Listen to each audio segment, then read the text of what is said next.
जय श्री सीताराम। 11 तारीख से 11 सितंबर 2022 से अब पितृ पक्ष शुरू हो रहे हैं, यानी श्राद्ध का समय शुरू हो रहा है। और कुल मिलाकर ये 15 दिनों का समय होता है।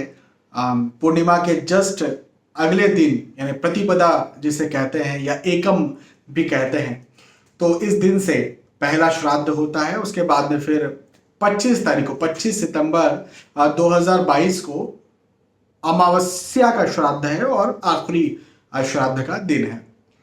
अब क्या होता है ना कि एक दोष है जो बड़ा प्रचलित है, उसका नाम है पितृदोष। हाँ, पितृदोष पर पहले तो मैं कई बार कह चुका हूँ, वीडियो बना चुका हूँ। उसके बावजूद भी कई सारे लोगों की श्रद्धा है कि हाँ, पितृदोष जो है वो तंग करता है। तो मैं यहाँ पर यह कहना चाहूंगा कि वैसे तो आपके पितृ पितृ मतलब जो आपके अपने जा चुके हैं, निसंदेह वो आपसे प्रेम करते थे।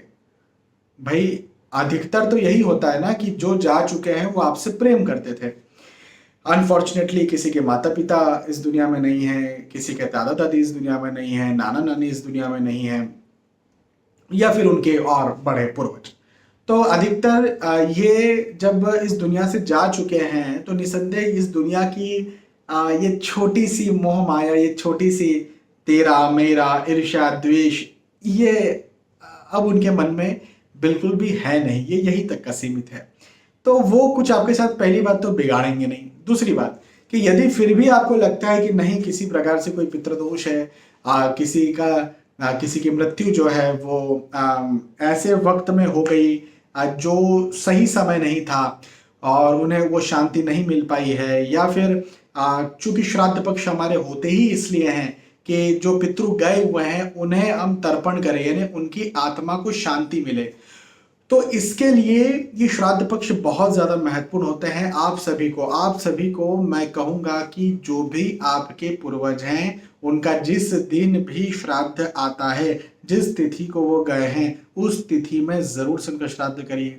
अब सबसे बड़ी बात यह है कि मेरे पास आज एक कॉल आया, उन्होंने कहा सर हमारे पूर्वज जो हैं वो गए जरूर हैं, लेकिन किसी वजह से हमें उनकी तिथि नहीं पता है। मैं भारत के बाहर रहती थी और अब भारत में आ चुकी हूँ, लेकिन उन दिनों मुझे तिथि वगैरह इसका बहुत ज्ञान नहीं था। अब किससे पूछूं, मुझे समझ नहीं आ रहा, तो क्या करना चाहिए?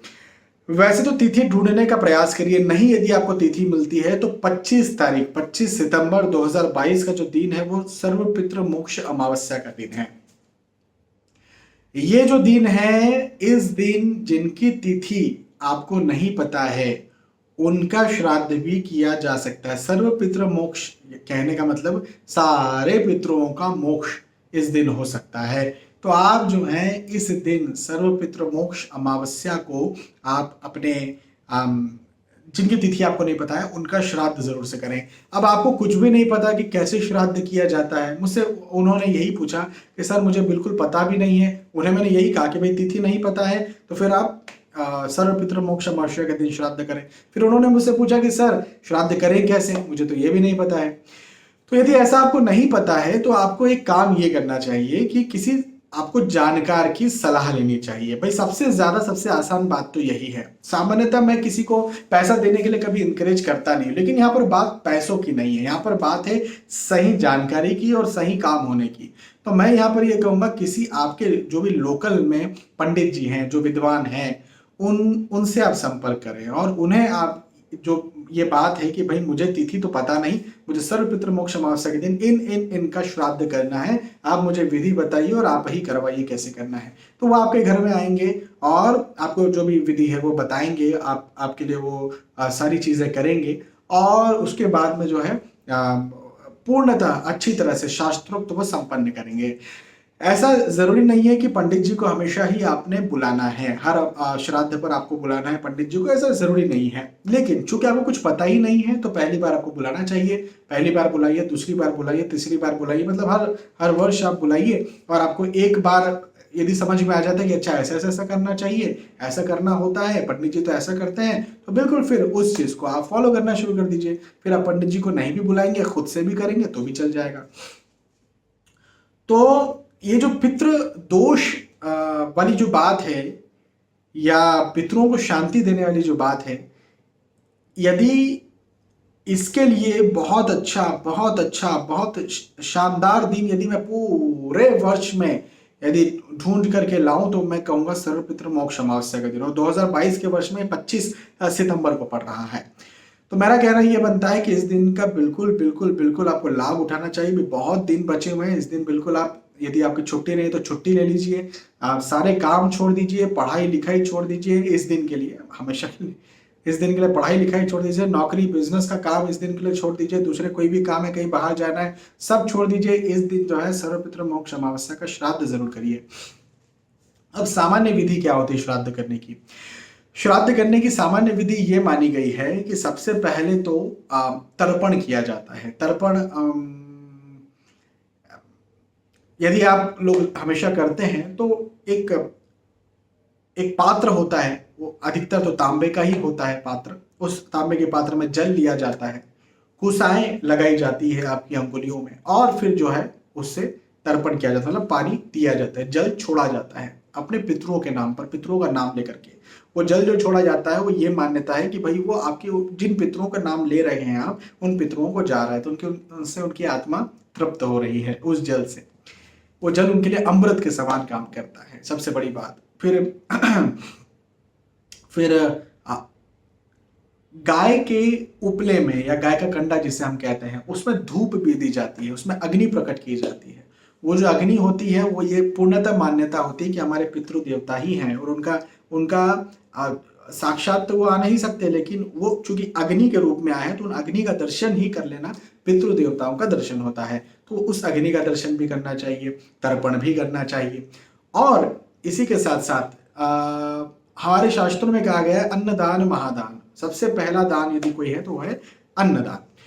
तो इस दिन भोजन करवाना, नीडी पर्सन्स को, जरूरतमंदों को भोजन करवाना बहुत ज्यादा जरूरी होता है। ब्राह्मण भोज इस दिन बहुत ज्यादा जरूरी होता है। तो ब्राह्मण कहीं हैं तो उनको आप भोज करवाइए। आप ऐसी जगह पर कहीं हैं जहाँ आपको ब्राह्मण नहीं मिल रहे हैं, जैसे आप विदेश में हैं, आपको ब्राह्मण नहीं मिल रहे हैं, तो मैं कोई नीडी पर्सन आपको मिल जाते हैं तो उन्हें आप भोजन करा दीजिए। नहीं तो लंगर आप भी होते हैं, वहां पर जाकर के आप कुछ डोनेट कर दीजिए। अनाथ आश्रम कुछ हो, वृद्धाश्रम कुछ हो, वहां पर जाकर के आप डोनेट कर दीजिए। उस दिन डोनेट कर दीजिए, मतलब ऐसा नहीं आज डोनेट कर दिया कल खिला देना, 10 दिन बाद खिला देना। आज ही आप इस दिन पहले से अरेंजमेंट करके रखिए कि इस दिन आपको भोजन करना है, मैं आकर के करवाऊंगा या करवाऊंगी, या फिर आप खुद भी करिए, लेकिन आज ही के दिन करना, जिस दिन श्राद्ध है उसी दिन का लगेगा। आप नेक्स्ट डे पर मत छोड़िएगा इस बात को। तो ये जो है ये करना ज्यादा जरूरी होता है। एक और बात होती है कि हमारे शास्त्रों में जब श्राद्ध पक्ष की बात आती है तो एक भाग गाय के लिए निकालना बहुत ज्यादा जरूरी होता है।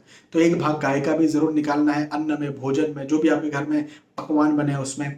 एक भाग कुत्ते का निकालना भी बहुत ज्यादा जरूरी होता है, तो ये भी आप निकालिए। एक भाग कौवे का निकालना भी बहुत जरूरी होता है, ये भी है। और एक भाग जो है वो अतिथि का निकालना जरूरी होता है। तो अतिथि को तो आप भोजन करवा ही रहे हैं तो वो भी चलेगा, वो आप गाय को भी वो भाग खिला सकते हैं। 4 भाग ऐसे निकालना बहुत ज्यादा जरूरी होता है। तो 4 भाग एक रोटी पर, 4 भाग कैसे निकालें? एक रोटी आप ले सकते हैं, उस रोटी पर आपके घर में चावल राइस बने होंगे, पूड़ी बनी होगी, सब्जी बनी होगी, जो भी उसके टुकड़े, छोटे छोटे टुकड़े जो है वो करके रख सकते। कई जगहों में पूड़ियाँ बनती है तो रोटी नहीं है तो पूड़ी के ऊपर थोड़ी सी खीर, राइस, चावल जो है, थोड़ी सब्जी, थोड़ा थोड़ा थोड़ा थोड़ा थोड़ा जो उसके ऊपर पूरा आ जाए। रोटी है तो रोटी के ऊपर ये सारी चीजें पूरी आ जाती है। 4 भाग निकालने चाहिए। और ये अपनी छत पर जाकर के, ऐसी जगह जाकर के जहाँ पर पंछी या कौवा आपको आसानी से दिख सकता है या आ सकता है, वहां पर रख दीजिए। वहां पर आह्वान करिए कि प्रभु आप आइए और ग्रहण करिए। पानी का डिस्पोजल भी साथ में वहां पर रख दीजिए। कहीं गाय आपको दिखती है तो गाय का भाग गाय को खिला दीजिए। उनसे प्रभु से आह्वान करिए कि ये जो मैंने गाय को भाग खिलाई है मेरे पितरों को जाए, है ना। कुत्ते आपको दिखते हैं तो उन्हें आप खिला दीजिए और प्रभु से आह्वान करिए कि ये कुत्ते को जो मैंने दिया वो मेरे पितृ देवताओं को जाए, है ना। इस प्रकार से 4था भाग जो है वो जो अतिथि का होता है, इस प्रकार से तो अतिथि को आप देंगे नहीं, है ना, एक रोटी में या पूड़ी में रख करके सारी चीजें। तो वो जो है या तो कोई नीडी पर्सन है तो उसको गरीब को जाकर के दिया, ये खुशी खुशी बेचारा खा लेगा, और नहीं तो गाय को भी आप ये भाग दे सकते हैं, ये भी चलेगा। तो ऐसा जो है आपको करना ही चाहिए। वैसे तो हर श्राद्ध के दिन करना चाहिए, लेकिन श्राद्ध यदि नहीं भी पता है तो अमावस्या के दिन जरूर करना चाहिए, सर्वपितृ मोक्ष अमावस्या के दिन।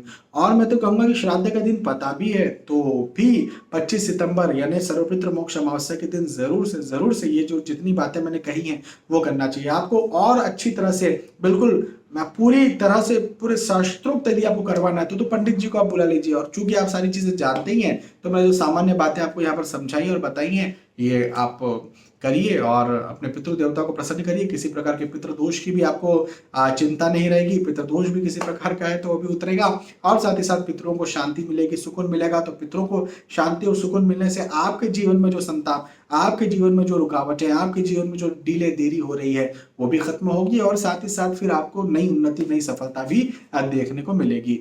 तो मैं समझता हूं कि आपको एक बहुत ज्यादा जरूरी जानकारी मिली है जो जिसे आपको फॉलो जरूर करना चाहिए। और मैं आप सभी के अच्छे भविष्य के लिए, आप सभी के पारिवारिक सुख के लिए, स्वास्थ्य, आपके स्वस्थ स्वास्थ्य के लिए, आपके धन वैभव के लिए, ऐश्वर्य के लिए, सुख संपदा के लिए मैं प्रभु से प्रार्थना करता हूँ। आप सभी सफल हों, खुश रहें, आगे बढ़ते रहें। बहुत बहुत धन्यवाद। जय श्री सीताराम।